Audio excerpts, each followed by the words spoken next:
Sa loob ng 5 hanggang 6 na oras, mararating nyo na ang capital ng probinsya ng Aurora, ang bayan ng Baler. At tulad ng ibang bayan dito sa atin, iba't iba ang kwento tungkol sa pinagmulan ng pangalan na Baler. Ang isa sa mga kwento ay nagmula pa bago dumating ang mga Kastila. May isang pamayanan daw noon na ang pangalan ay Balid, isang salitang Ilongot na ang ibig sabihin ay kawad o copper wire. Noon pa man ay meron ng kalakalan sa pagitan ng mga katutubong Pilipino at mga Chinong nagdadala ng balid o copper wire sa bansa. Ikinatutuwa raw ng mga katutubo tuwing darating ang mga nagbebenta ng balid dahil nakakagawa sila ng hikaw, kwintas at iba pang palamuti. At sa tuwing darating ang mga Chino, ang nasasambit daw ng mga katutubo noon ay nandyan na naman ang mga taong may dalang balid.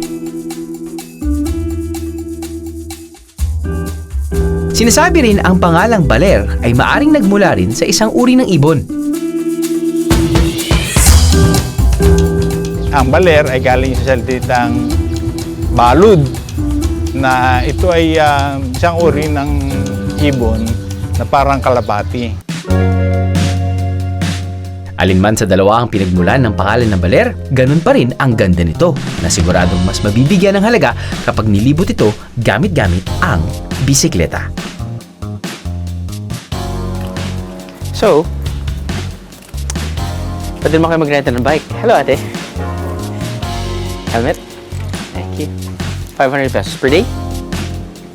At kailangan ka lang mag-iwan ng ID. Yan. Salamat, ate. May tricycle, mababangga ako.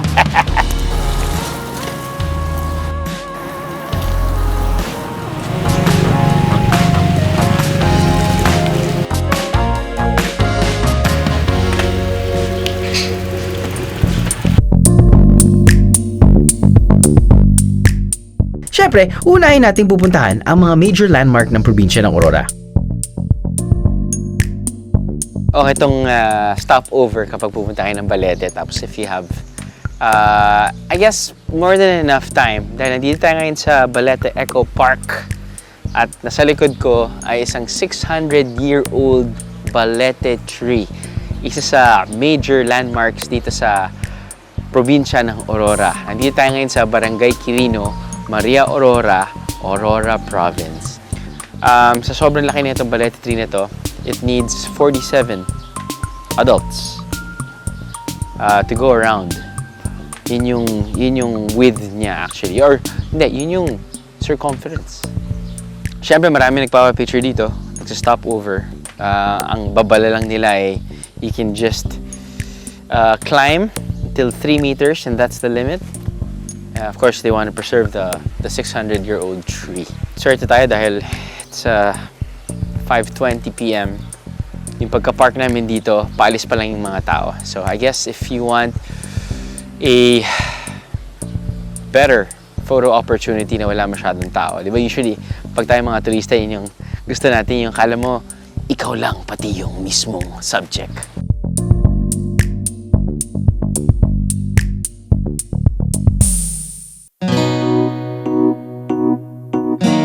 Kung gusto nyo may makasama kayo sa pagbibisikleta sa Baler, sumama kayo sa mga biker.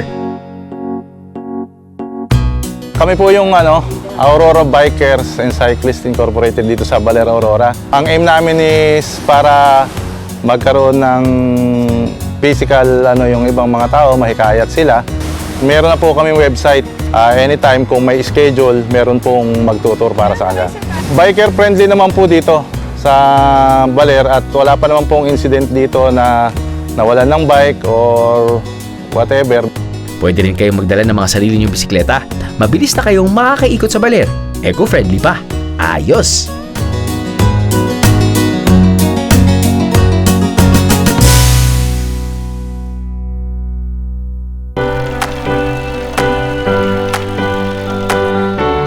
Para sa susunod nating destinasyon, kailangan natin magbisikleta ng halos 7 kilometro papunta sa barangay ng Zambali.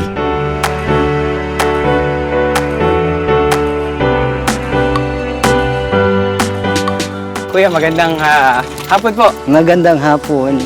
Kamusta po? Eto, okay lang. Masaya din yung pag-jack paakyat dito sa Ermita Hill. Balita ko, meron daw significance tong hill na to. Oo, bale, part na ng history ng Baler ang Ermita Hill. Unang-una ito ang inakyatan ng 7 families nung magkaroon ng malaking alon na tumama sa Baler. 7 pamilya lang yung nakaligtas. Kailan At yung, po yun? to be exact is December 27, 1735. Matagal na po. Oo, tumama yun dito sa buong Baler at 7 pamilya lang yung nakaligtas kasi sila lang yung nakaakyat dito. Yung 7 pamilya na yun na lang yung nagpalit-palitan ng mga anak para dumami ang population namin. Nang Baler. Oo, yun na yung panibagong generation namin ang galing doon sa 7 families na yun. So parang nakita ko kanina na parang naging evacuation center na rin to. Oo, ano na to, part na to ng evacuation center namin in case na mag-alarm na mayroong padating na tsunami or tidal wave. Opo. Yung pinakamalalapit dito, ito ang immediate na pupuntahan nila kasi proven na to na isang safe na lugar para sa isang malaking alon o Medyo mataas. mataas din to, no? Oo. Yun. Tinawag na tromba marina ng Spanish missionaries ang tidal wave na tumama sa Baler. Kaya sa paanan ng Ermita Hill makikita ang Tromba Marina Monument. Ginawa ito ng visual artist na si Nemesio Miranda Jr. bilang pag-alala sa 7 pamilyang nakaligtas sa trahedya.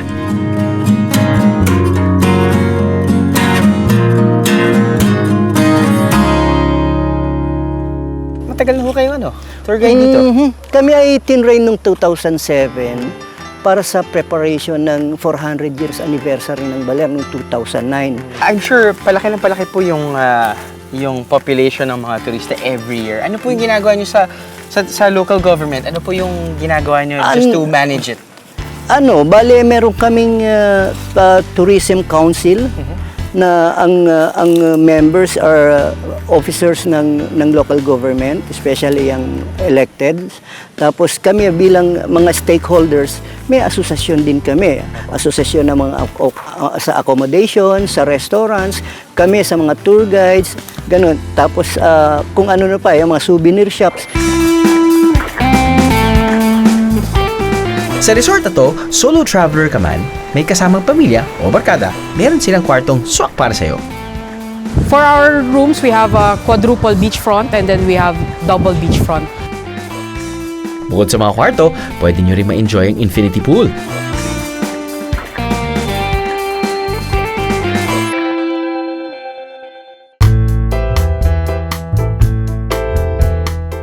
At ang masasarap na pagkain na to sa kanilang restaurant.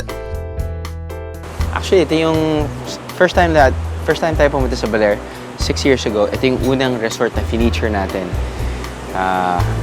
Unang restaurant na kinainan yata natin but after 6 years, parang so much things have changed. Marami ng mga resorts surrounding this resort, so I guess business is booming. I guess marami ka na ring cuisine options. It's still the simple Aliyah Surf Resort dito sa Baler. Now, mukhang nagbago yata yung kanilang menu dahil parang puno-puno na yung iba't ibang klaseng pagkain na yung feature natin ngayon, no? After you surf, chill out, relax, have a barbecue, have a drink, enjoy your weekend.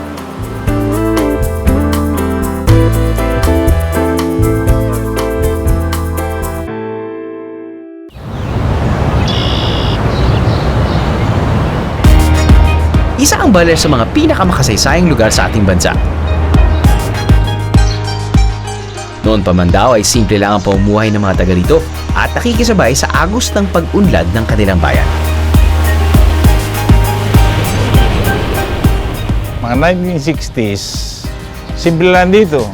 Wala namang tricycle pa nung araw. Kalesa ang sinasakyan. Kung pupunta ka sa malayo, kung manggagaling ka lang sa bahay, pupunta ka sa palengke, hindi ka magkakalesa kasi ang mahal ng pasahe.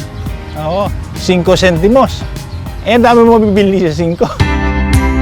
Siguro, yung pagsulong ng panahon, marami rito ang nakakarating na sa Maynila at ibang lalawigan. Pagbalik dito, yung mga hindi magandang naranasan doon sa ibang lugar, yun ang dala naman dito. Napakalayan sa sambayan. Hindi ka talaga makakaabante. Hindi ka susulong hanggat wala kang pupalaga sa kasaysayan. Walang bansa na naging maunlad na walang pupahalaga sa kasaysayan. Sa pagnanais ng lokal na pamahalaan ng Baler na mapangalagaan at maibahagi ang mayaman nilang kasaysayan at kultura, hinihikayat nila ang mga turistang gawin ng kanilang day tour historical walk. Sir, good morning. Good morning! Ano naman po yung bibisitahin natin today? Ang bibisitahin natin ay yung mga historical places natin like etong simbahan na to na hindi mo mababakas na almost 200 years old na siya. 200 years na to? Almost 200 years old. Dito rin bininyagan si President Quezon. Yan. And yan ay may title na Last Spanish Garrison. Ito ang San Luis Obispo Parish Church. Noong February 29, 2000, idineklara itong National Historical Landmark. Kilala ang simbahang ito dahil dito naganap ang Siege of Baler. Kasi nung maramdaman ng mga sundalong Kastila na pabagsak na yung regime nila, ay nag-decide yung 56 soldiers kasama ang pari at saka sakristan na pasukin nila itong simbahan para idepensa yung hanay nila. Pero nung nasa loob na sila, tiningnan nila yung mga tao sa labas, napag-alaman nila na almost 500 katipuneros na yung nakapalibot dito sa simbahan na to. Matapos ang isang taong pamamalagi sa loob ng simbahan, nagkaroon daw ng kasunduan at pinalaya na ang mga natitirang sundalong Kastila at pinayagang makabalik sa Espanya. Kabilang din sa historical walk ang pagbisita sa kinalakihang tahanan ni Doña Aurora Aragon Quezon, ang butihing asawa ng dating Pangulong Manuel Quezon. Parang bagong lumang bahay. Oo, meron din ano yan, may trivia din yan. Kasi kung ang gagawin namin ay yung eksaktong itsura ng bahay na kinalakihan niya, tuwing babagyo ay magre-repair kami na magre-repair. Kaya i-recommend ng National Historical Commission na itong ipakita nyo. Katulad ng Aurora Boulevard sa Quezon City, ipinangalan din kay Doña Aurora Aragon Quezon ang probinsya ng Aurora bilang pagkilala sa kanya. Hindi nalalayo sa naging tahanan ni Doña Aurora ang lugar kung saan nakatayo ang tahanan naman ng dating Pangulong Manuel Quezon. Ito ngayon ang Quezon Memorial Park. At yung pagkakaupo ni President Quezon na yan ay intentional. Bakit Dapat ang rebulto, di ba? Dapat yung mga matitikas na ganyan. Pero siya iniupo. Bakit? Kasi nung mag-start ang World War II, dinal si President Quezon ng mga Amerikano sa Amerika para i-secure yung buhay niya. Pero kasabay nun, yung pagkalat ng epidemya na tuberculosis at biktima si President Quezon nun, di ba? Tapos ang tuberculosis nun, wala pang gamot. Wala pa na-discover ang gamot. Kaya nung hopeless na para humaba pa ang buhay niya, mga dying na siya, tuwing umagang gigising siya, ang request niya sa mga Amerikano, ibalik niyo na ako sa Baler. Hanggang sa mamatay siya, hindi nag-grant yung request niyang yon. Kaya ang idea ng sculptor ni Julius ay iuupo ko siya dito at saka ang expression ng mukha ay relax. Para sabi niyang ganun, kahit man lamang itong rebulto na to ay makapagsabi ng at last I'm home. Ang last stop ng aming historical tour ay ang Museo de Baler. Bansa, saka porcelain place dun sa paan ng Arminis. Yung ginawa ng 30th century. Sa loob ng museo, makikita ang mga litrato at iba't ibang kagamitan na naglalarawan sa Baler noong araw.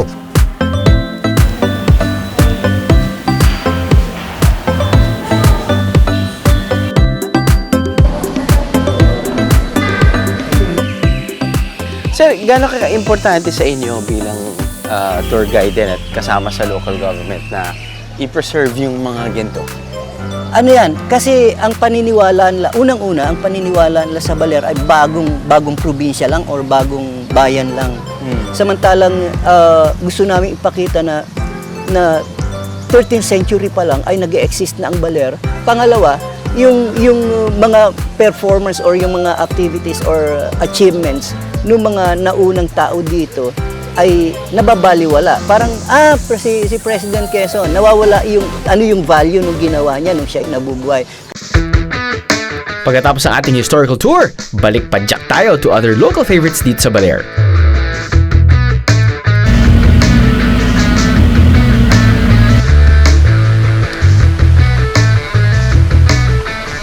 From the town proper, mahaba-habang pagbibisikleta ang kailangan para marating ang barangay ng Zambali.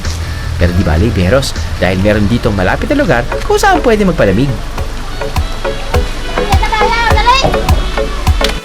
So, nandito na ngayon tayo sa Diguisit Falls. Ang okay? It's just right off the highway or the main road. few steps, andyan na yung falls. The bad news? Well, kapag accessible, marami talagang tao. Good news din, wala kang babayarang entrance fee.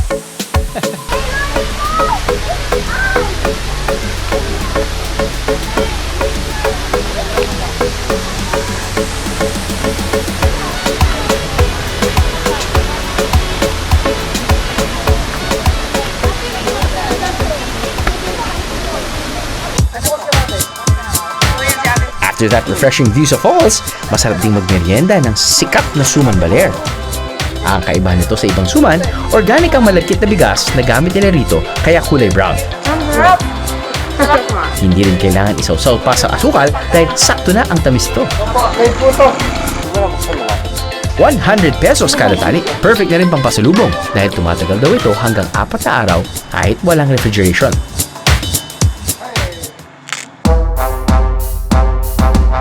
Hindi lang local delicacies ang nagiging paborito dito sa Baler, kundi pati na rin iba pang cuisine.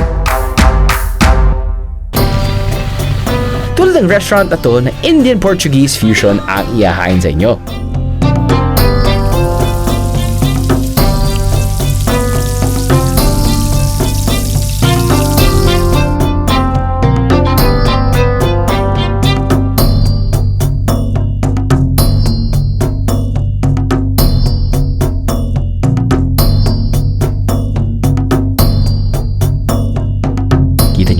Kahit siguro hindi kayo mahilig sa Indian food, mapapakain siguro kayo dahil sa magandang kulay ng mga pagkain. May fish at egg masala, chicken tikka, fish biryani,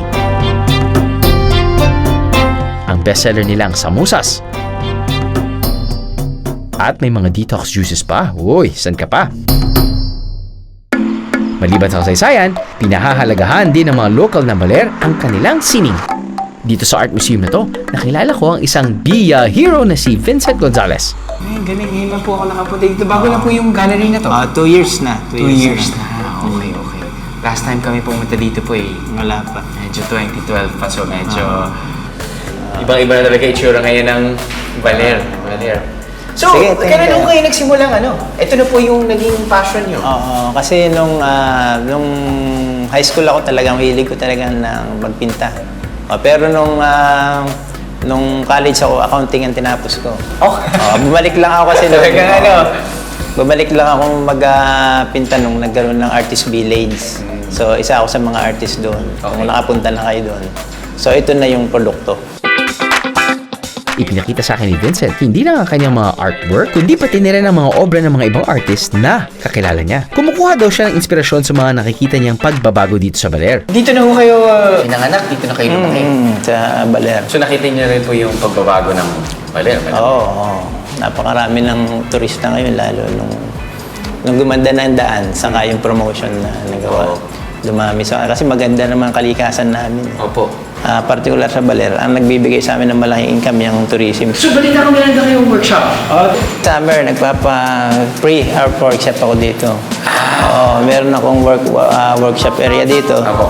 Kaya naman capacity ng 30. Kasi 30 o 13 kabataan. Ito po ba yung mga bata?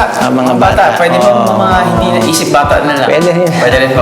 Lang. Open naman siya. Lalo yung mga mas ina-encourage yung mga di nag-aaral, yung mga out of school youth.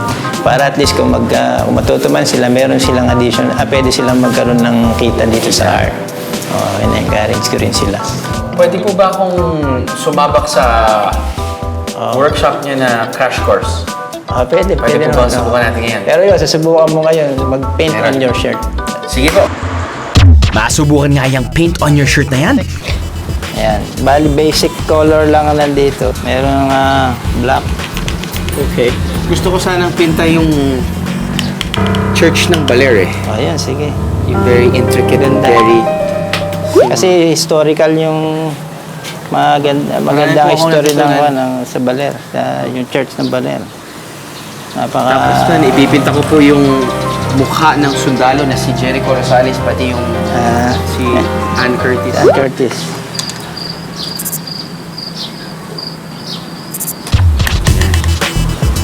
So, pero marunong alam mag-mix ng color, ano? Red at yellow. Red Ang at orange. yellow. Orange. Orange. Oo. Then, yung blue at Green. yellow. Blue at yellow, green. Green, oo. Pag brown naman, orange. Lupa. Pag brown, Okay. orange. Gagawa ka ng orange, yellow, saka red, tapos konting blue. Konting blue. Konting blue. Tara, doon tayo. Sige. Hindi na lang, nandito na ako Oo, yan. sige. Galingan mo, ah. Hindi talaga ako ganun ka-artistic eh.